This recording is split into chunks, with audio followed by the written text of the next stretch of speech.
Welcome to the weathering lab here at NCPTT. In this lab we have various instruments that we use to do what we call accelerated weathering. So this is a QUV weatherometer. We have two of them here at NCPTT. And basically what this instrument does is it accelerates natural weathering. So for example, we have stone and brick samples in here that have been coated with various herbicides, and we want to know how that will weather in the future. So as opposed to putting the chemical on and waiting 6 months, a year, 2 years to see what the effects might be, we can put them in the QUV and monitor their effects over time. So the way it works is the QUV has ultraviolet radiation inside it. Essentially, it's kind of like a glorified tanning bed.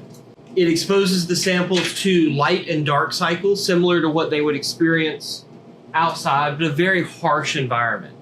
So we have UVA or UVB bulbs, depending on if we're wanting to see how they would weather inside a structure, inside a building with harsh lighting, or outside related to sunlight. And that's what we have in here now. Are bulbs that would simulate sunlight.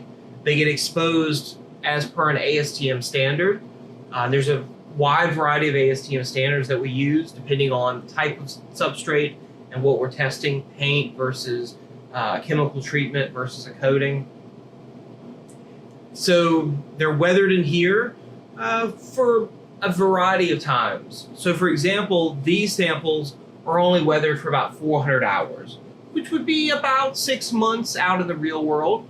They go through a light cycle and a dark cycle, and that causes a humidity change in it. So the samples are exposed to moisture, humidity, UV radiation, a wide variety. And what we can do is look at the samples and how they relate to each other. So for example, we do a lot of testing of paint coatings.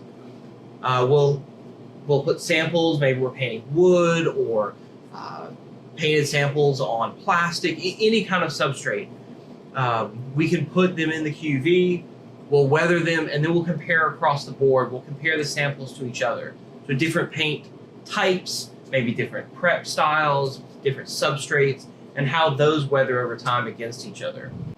Here in our indoor laboratory setting, we also have roof racks at Lee H. Nelson Hall that looks at outdoor accelerated weathering. So those racks are on the roof, they're turned to the optimal angle of the sun, and the racks themselves are set at the optimal angle. So a lot of times we correlate both outdoor accelerated weathering with indoor accelerated weathering. And we can look at how coating fades or how it changes over time. For example, a lot of coatings that we use in conservation, we want to know, okay, in 2 years, in 5 years, is that coating going to weather? Is it going to yellow? Is it going to change the appearance of my statue or my building? So we can test them with the QUVs to tell that. And then we don't have to wait 5 years to get an answer. We can run them so many thousand hours and be able to relate that back.